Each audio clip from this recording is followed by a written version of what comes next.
Coming up next, I'll tell you why U.S. hiring is rebounding faster than expected, and then the questions you should ask in your job interviews. We'll take your chat questions and your calls, and it happens right now.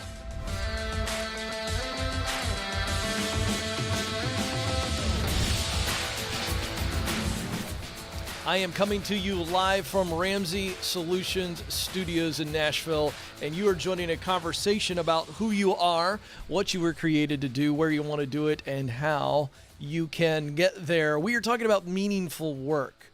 Now, some of you have never experienced meaningful work, but everybody's longed for it, whether you realize it or not. What do I mean by meaningful work?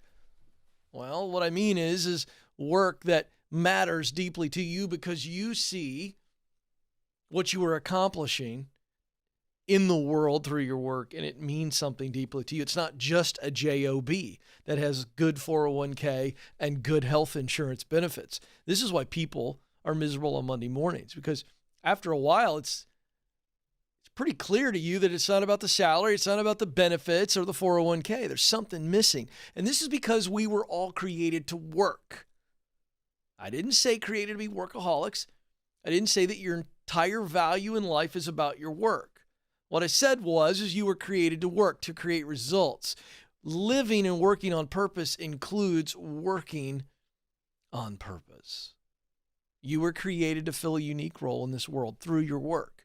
That means you are needed. It means you must do it. It's not about you. It's about others. And this is where we feel alive. This is where we see work as not this drudgery, but we see it as purposeful contribution. And that's what we want to help you figure out, no matter where you're at on the journey. Now, some of you know what it is and you're going that direction and you want to get promoted. Well, we're here to help you too.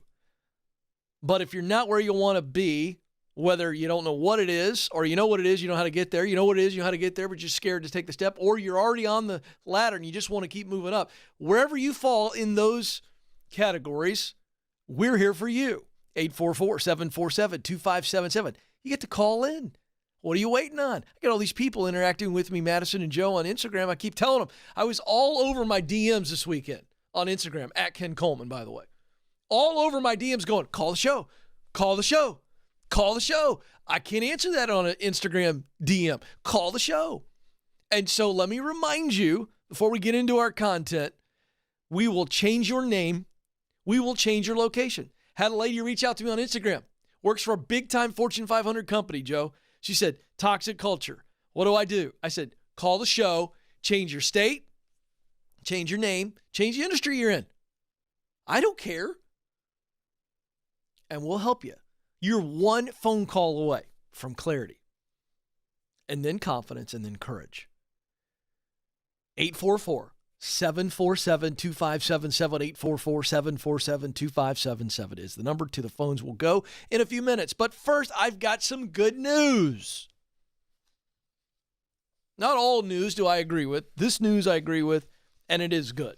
U.S. News and World Report came out with an article on why U.S. hiring could rebound faster, and I think they're right.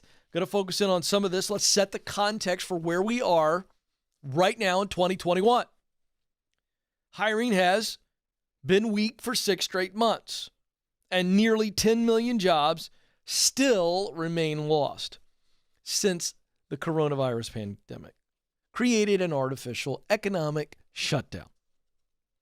The economy and the job market will strengthen much faster than previous recessions. This is a view held by many economists, and in this case, your host. I do believe we will see a much quicker rebound than the Great Recession of 2008, 2009. There are 3 reasons why there's a brighter outlook for a faster recovery. The first is that household finances are, as a whole, not across the board, but as a whole, healthier now because we are seeing less debt and more savings. The second reason is the pandemic of 2020 did not inflict the same kind of structural damage to the higher paying sectors of the job market that the Great Recession did. The third reason is that the Federal Reserve, better for worse, We don't discuss economic policy as a debate here on the Ken Coleman Show, but for better or worse, the Federal Reserve and the Treasury Department are doing more to spur job growth, or at least they're not as concerned about inflation and the increasing budget deficits. Now, again, depending on who you talk to, the budget hawks are going, this is crazy.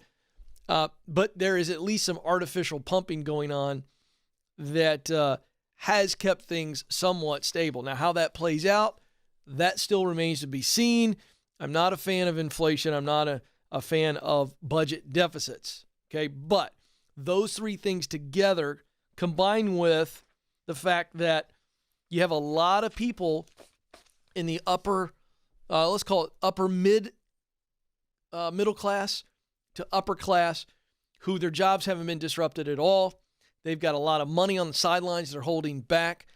And as we see things begin to thaw throughout the country, states like New York and California coming back online as it relates to their economy, you're going to see those lower income wages come back quickly, especially in the service industry or the hospitality and tourism industry, if you want to call it that, because those are the jobs that have been affected tremendously. You also got a lot of working moms who've had to come home to care for their children because schools aren't opening up. And this opening schools debate is happening right now. It's on the front lines. So depending how quickly kids come back to school in certain states, then I think you're going to see the economy thrive and bounce back quickly. And we need that. Those lower income wages, we need those jobs. So I am very, very excited and very hopeful about the thawing of the pandemic economy. So keep your head up, keep your chin up, stay tuned here to the show. I think better days are ahead. And I think the more as we the people, it's not a political statement, but I will say this is an activist statement on your behalf. I think we the people have got to call our governors, our legislators, state legislators. This is not a federal issue. I think you've got to put pressure on your governor, on your legislatures in your states to open up safely, to get kids back at school. There's plenty of science out there that says it's safe. Again, I'm not making a political statement. I'm saying I think we the people, this is Democrat, Republican, liberal, conservative, I think we're all united around the fact that we want to get back to life and get back to working, get back to kids being in school and pursuing the happiness that we all long for. And I think to the extent that we've got a lot of science out there that says it's safer, let's open up the economy all the way across this glorious nation. That's a good thing for everybody. I'm for humans. I was telling somebody this morning, Joe and Madison, I'm ready to go on television and say, look, on this minimum wage issue, if we raise the minimum wage, let me tell you what's going to happen. You are going to be putting people out of work. I'm pro-human. I've been to a McDonald's in New York City, Nathan, where you couldn't see a person in there except for people ordering. It was all kiosk, and only the chefs were in the back. So here's what I'm saying. Again, not a Democrat statement, not a Republican statement, not a liberal statement, not a conservative statement. Let me tell you what happens when minimum wage goes up. Real people who need those incomes that are entry level are going to be replaced by automation and AI. I'm telling you, folks, I'm pro-human. I don't know what party that puts me in, Joe, but I think it's a good party. I'm pro-humans keeping jobs and not being replaced by automation and artificial intelligence. I'm not for that. I'm for you. I don't care how you vote. I'm for you. How about that? We can get unified around that. I'm not running for office. That's just, I'm going to stay here and keep working on humans doing what they were created to do. 844-747-2577 is the number. Let's get to the phones. Eric is joining us in Los Angeles, California. Eric, you're on the Ken Coleman Show. Hi, Ken. How are you? Eric, I'm living the dream. What's going on with you? I'm a police officer in the Los Angeles area. I'll start by saying that I like my job and I want to make it work, but right now I'm just not happy. Law enforcement being scrutinized, making it hard to do the job. I work weekends, I work nights, I work long hours, I work holidays, and I'm married. My wife and I want to start a family, and that's, kind of difficult to do with the schedule I'm on, so it's really hard right now. What would you say is the main reason that you wanted to become a police officer? Give me the heart reason. I like serving the community, and I like helping people. Yes, helping, serving, protecting. That's what you're about. So when you're doing that kind of work, how does that feel to you?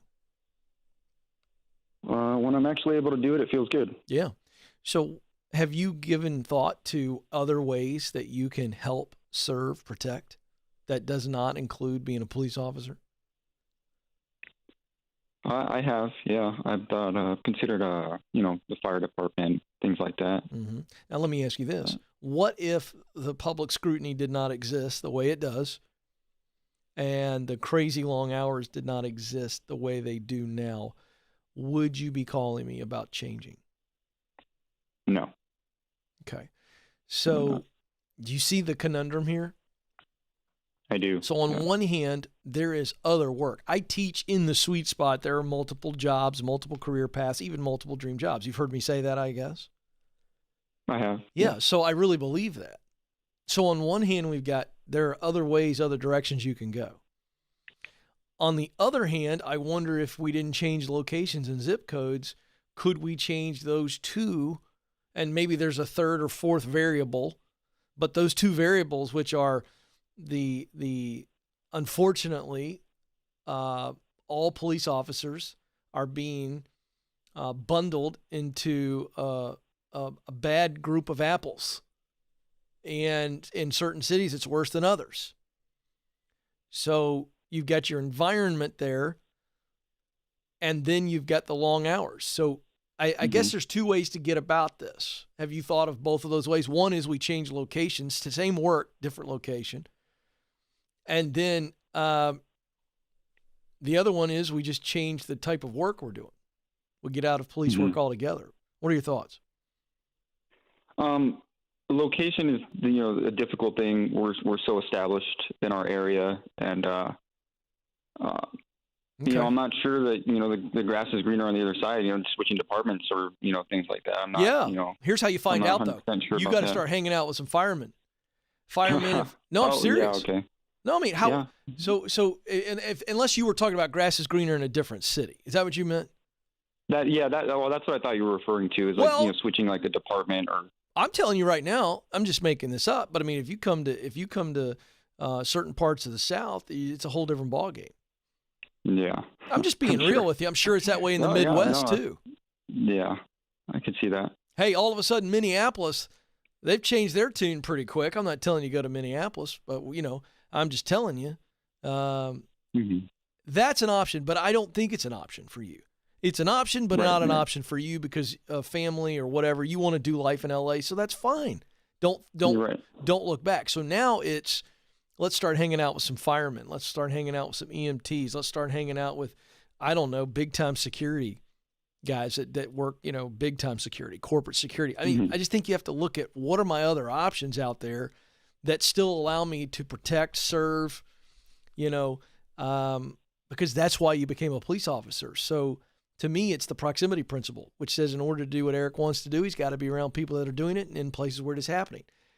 So we start hanging out and talking to some of these people, and we go, is the grass greener over here? Because it's possible that, yes, firemen don't get the scrutiny and don't get the judgment that police officers do, but you may be bored out of your skull sitting around playing checkers until the fire alarm goes off. I don't know. I don't know how you're wired, but you'll find out when you get in proximity. So I'd look at security. I'd look at FBI. I start looking at federal law enforcement. Look at a lot of different options.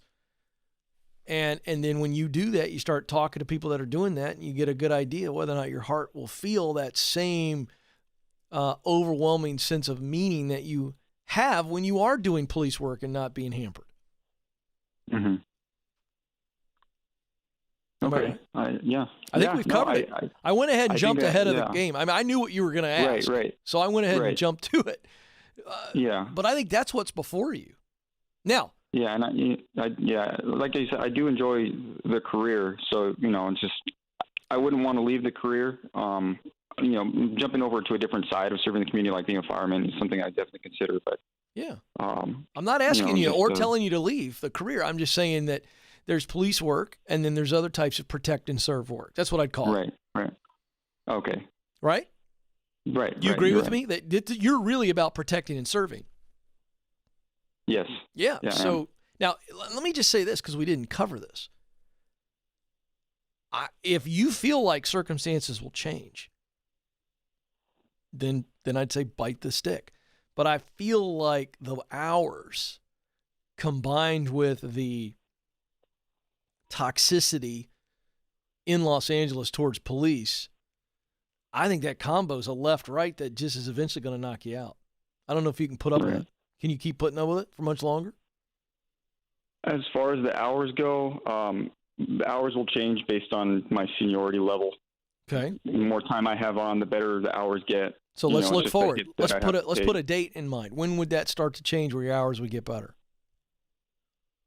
Yeah, it's probably a couple years. I'd estimate probably coming up on like 2-3 years. Well, if you can put up with it, fine. I just wanted you to consider all your options. That's the option we didn't talk about because I think it's your last option. But, you can keep your head down and bite your lip. I do think that you can still thrive in that role, but it's going to take an attitude adjustment, to say, man, it's going to be a storm for a while. It's not going to be fun, but I'm willing to put up with it. But I don't want you to feel that you have to do that either. I think you've got all the options covered. I think you're where you need to be right now. And I think if I'm you, I'm exploring all those other options that I gave you. Okay. And your heart is going to reveal to you what is an option and what isn't. It just is. So go for it. You got this. And I appreciate your service, Eric. You're a great American. 844-747-2577 is the number. David is up in Houston, Texas. David, you're on the Ken Coleman Show. Hey, Ken, thanks for having me. I really love the show. Appreciate your time. Thank you. Hey, you got power down there? You guys restored? Yes, thankfully, we were fortunate than several others, so we're just very thankful. Okay, very thankful. Great. I love Houston. Got some dear friends down in the Friendswood, Texas area. So how can I help? Yes, sir. Hey, I just had a quick question. I'm in a current scenario, and I've experienced it before with other interviews and employers and recruiters, but I kind of wanted to get some wisdom from you. When is it a good time to understand that when you get through the interview process and you've made it 2 or 3 rounds in and you've got every good inclination that everything is going good, feedback has been good, but then they just begin to ghost you? Yep. And I wanted to know kind of, how can I handle that? What should I expect? And when is too much or too long of a gap of no communication or no response time to just stop following up? And kind of wanted to see, it's happened to me before, it's happened currently. And so I just wanted to see kind of what best thoughts would be. Yeah, I would say the way you handle this is positively and decisively, because this is a negative feeling. And so when I say handle this positively, this is not easy to do, folks.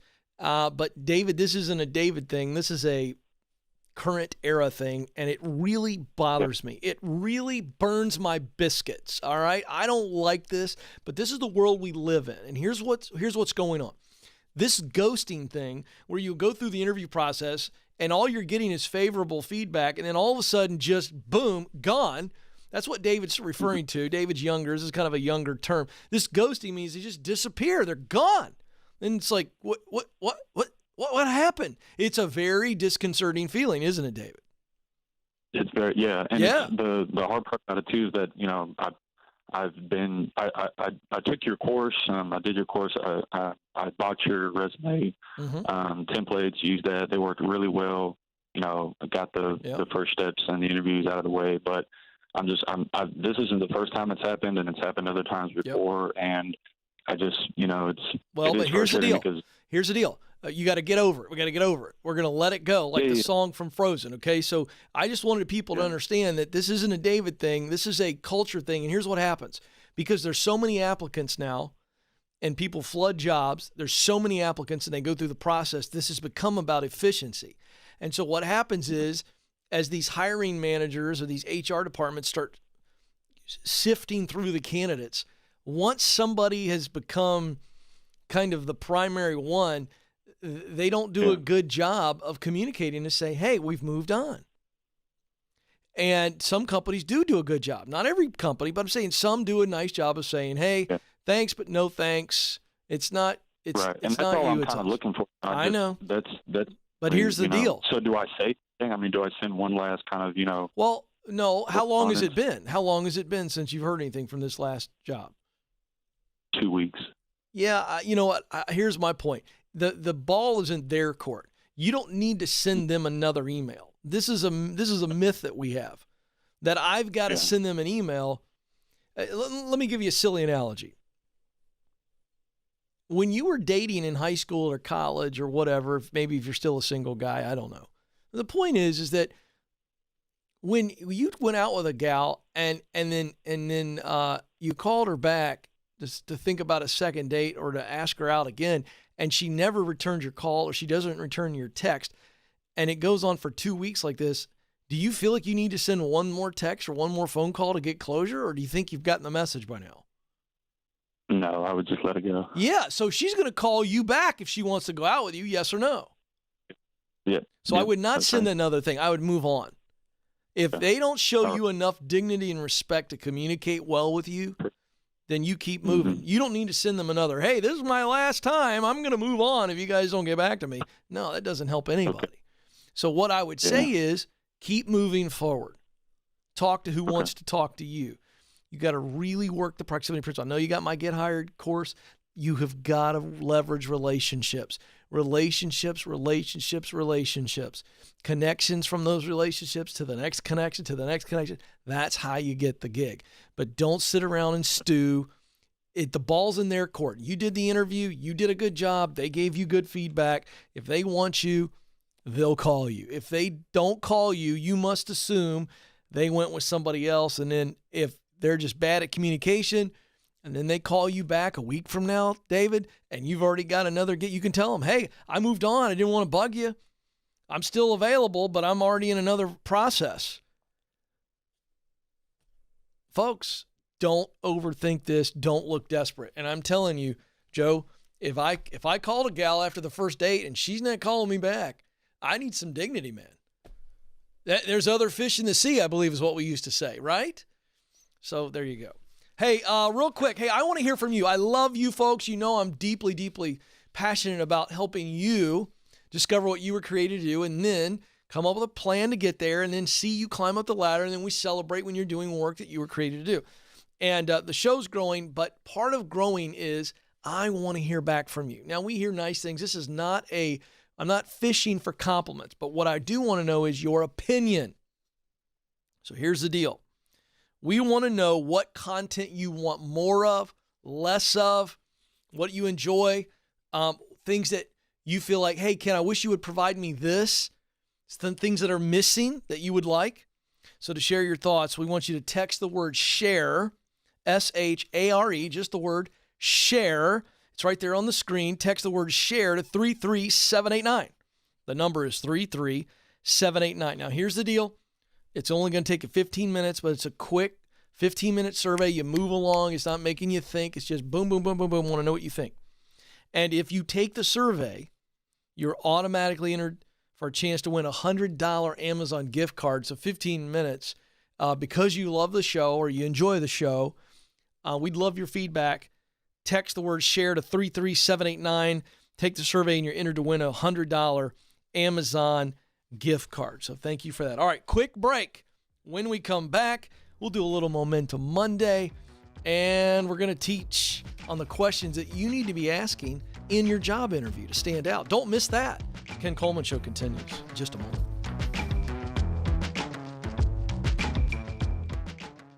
We were drawn to Christian Healthcare Ministries because we both had young families and we wanted to have more children. And we had also just started a real estate company and needed to find healthcare coverage that would meet our needs. We were attracted to CHM because of its low monthly costs and the ability to negotiate medical costs down. Established in 1981 and accredited by the Better Business Bureau, CHM is here to meet the needs of your growing family or small business. Check us out at chministries.org. We absolutely believe in it.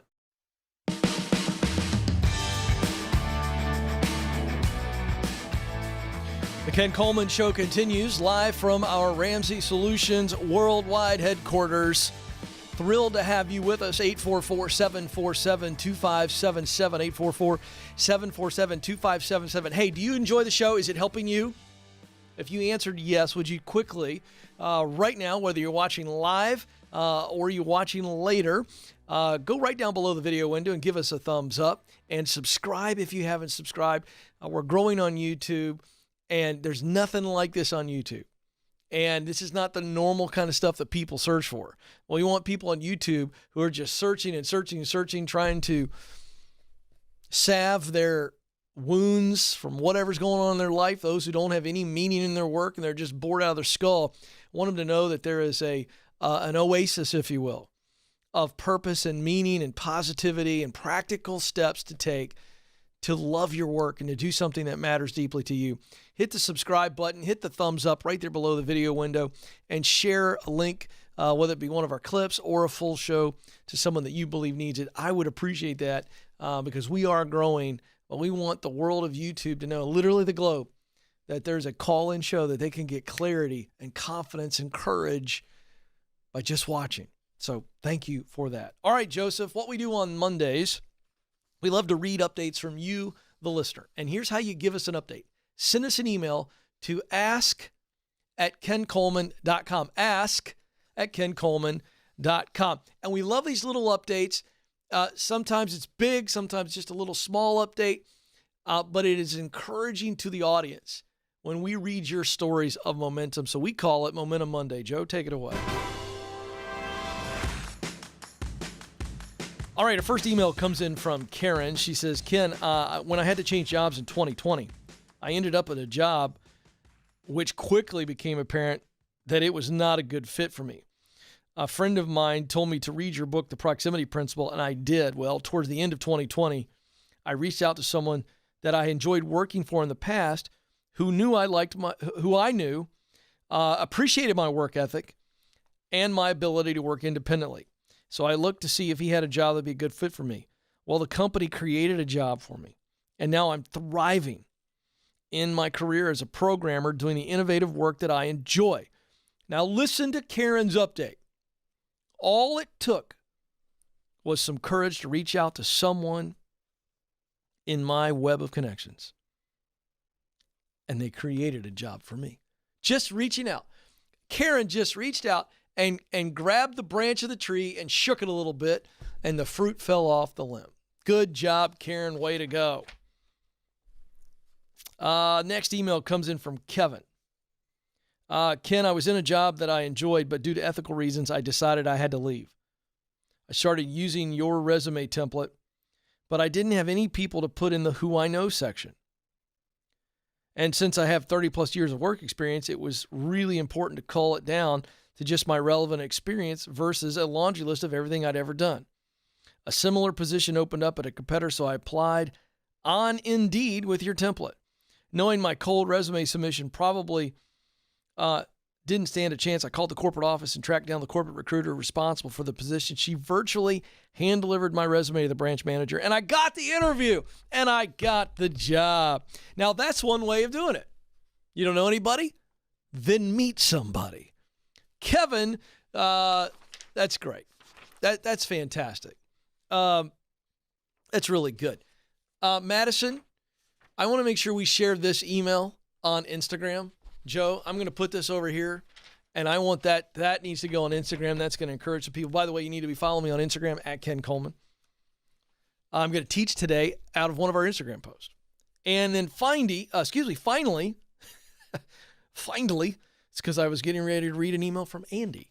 Finally, from Andy, or Andrea, I guess it is. I'm reading the email address, Joe. I'm all over the place here. Andrea, or Andrea, who knows? Wanted to let you know, a couple of days before I interviewed for a recent job, I pulled up your interview guide and answered all the questions. I was definitely more prepared for the interview.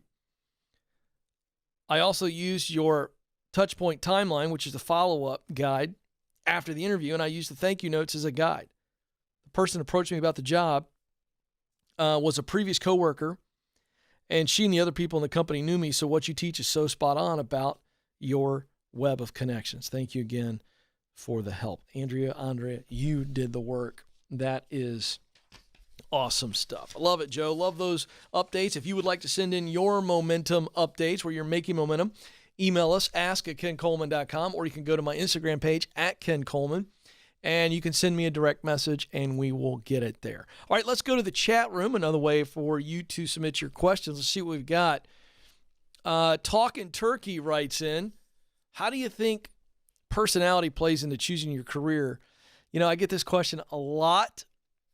I don't think personality in and of itself, your personality type, whether you've done Enneagram or DISC or Myers-Briggs or anything else that's out there, I don't think that information as a standalone piece of information should dictate anything about your career at all. Because my personality is, the way I refer to personality is my default mode. This is how I act when I'm happy. This is how I act when I'm sad. This is how I act when I'm under pressure. This is how I act when I'm angry or afraid. Personality is formed early on in life. You've got some hereditary stuff, and then there's environmental stuff, and it comes together, and personality is formed. I do not believe that jobs have been, will be, or ever will be personality driven. I just don't. Well, Ken, what about this extreme extrovert? They're just great at sales. Not really. Not all extreme extroverts or extroverts are great at sales. I'll show you all kinds of examples of failed saleswomen and men who are extroverts. They're not good at sales. The idea that an introvert is only good at things that play into their introvert personality is also garbage. Some of the greatest leaders I know are introverts. Some of the greatest salespeople I know are introverts. I think introverts connect better than extroverts on a true connection level. Understand what I just said? I didn't say like meet 1,000 people. I said connect. I've long thought as a big-time extrovert that introverts are the model for how to truly connect with others. They're not about walking in the big room and making a big splash. They don't do well in those environments, but boy, you put them one-on-one and they're gonna connect. So personality tests that point you to careers, dangerous. It's bad science. And I'm working on an assessment right now. It's coming, folks. I've been working on it for a year and a half. And it's not done, but we're working on it. And because I'm tired of seeing all these personality-driven assessments that point you to, well, these 45 careers could work for you based on your personality. I think it's dangerous. Here's what I teach. I teach that there are multiple jobs, careers, even dream jobs. Your meaningful work is in your sweet spot. Talent, what you do best, that's your tool or tools. Passion, work that you love. You just get excited about the work. You get excited thinking about it. You get excited when you're doing it. Time seems to disappear. You don't want to stop doing it. High emotion, high devotion. And then all work creates results. What results do you want to accomplish with your work? That's that missing piece. So you use talent, what you do best, to perform your passion, work you love, to accomplish your mission, results that matter deeply to you. Ding, ding, ding, ding, ding, ding, ding, ding. Where those three come together, talent, passion, mission, that points to the market out there in the world, all the different types of jobs, and that becomes your filter. Does this job, does this career allow me to use what I do best? To perform work I love, to accomplish results that matter to me. If it's not an easy, clear yes, then move on. I just set you free, talking turkey. Noah writes in, how do I get into the automotive industry when I don't know anyone in that field? Oh, all right. Joe, we may want to record this moment in the history of the Ken Coleman Show when I drop the heaviest advice I've ever given. How do I get into the automotive industry when I don't know anyone in that field? Meet people who work in the automotive industry. Ken, I don't know anybody. I know. So go meet some people in the automotive industry. Yeah, Ken, I don't think you heard me. I don't know anybody in the automotive industry. Well, first of all, I don't know if that's true. But what if you don't know anybody? How do you meet them? How many people do you know that know somebody that work in the automotive industry? Oh, Oh, well, I probably do know somebody who knows somebody who works in the automotive industry. Folks, I'm having some fun here with Noah, but the reality is that we've made this question so complex, and it's actually a simple answer. How do you do it? How do you meet people that are doing what you want to do? Go meet them. It's like me buying something online, Joe, piece of furniture, something, on Facebook Marketplace or whatever. And what do? You buy it from them. You got to go meet them at their house and pick it up, or you meet them in a mutual location. It's like I bought it, but I got to go meet them. And it's like somebody going, well, how do I meet you? Well, let's pick a location and a time and let's go meet there. And I'm going to pick up the coffee table from you. We've overcomplicated this thing. How do you meet people? Meet them. I know, right? I told you all to clip that because it was going to blow people's minds online with that advice. I mean, I know. I'm dropping some depth today. I probably should take a break. Mind-blowing. But folks, this is what we humans do. We overthink it. We overcomplicate it. And we just got to get out there and meet people. 844-747-2577. Okay, going to teach here. Here we go. Going to drop some gold on you folks on YouTube. By the way, this is this is a big search every month on YouTube. What questions should I ask in my job interview? Now, we have a post on this very issue, this topic, at my Instagram page at Ken Coleman. You can get 8 of questions. I'm going to give you 5, but you can get more on my Instagram page at Ken Coleman. It's Ken Coleman. That's the latest post. So here are 5 questions. We're going to put them across the bottom of the screen. For those of you watching live, you can rewind and get this. Okay, so here we go. This is going to make you stand out, number 1. But number 2, it's going to get you the information you need to say, is this company a good fit for me? Remember, folks, the job interview isn't just for them to assess you. It's for you to assess them. So many people take a job just because it's a job. Well, Ken, it's a bump. I get that call all the time. Yeah, Ken, I took a job because it was a pay raise and I'm miserable. How do you avoid that? These types of questions. How do you stand out from the rest of the pack? When it's your turn to talk in the interview, the questions that you ask can set you apart. Here are 5 that will do both of those things. Make you stand out and help you assess whether or not this is a good fit for you. Number 1, what kind of person wins here? By the way, that technique I just used, do that. Ask the question, sit back in your chair and just look at them. Put the pressure on them. They're going to go, whoa, this is a serious person right here. This is a serious woman. This is a serious man. What kind of person wins here? Get ready to write. Put the pressure on them. See what they say. Question number 2. What was the biggest adjustment for you when you started here? Hello. That's a high fastball, Joe, right underneath the chin. This is a serious person asking that question. Make them go back to when they started. What was the biggest adjustment? You're going to learn about the culture there. How is conflict handled here? Number 3. How is conflict handled here? Again, people never get asked these questions, ever. Watch them. And here's what's great about these questions. Because they're not used to being asked these questions, as they ramble, they're going to spit out some truth, or they're going to mail it in so badly that you're going to go, they don't have a clue, or they don't want to tell me. Ding, ding, ding, ding, ding, ding, ding.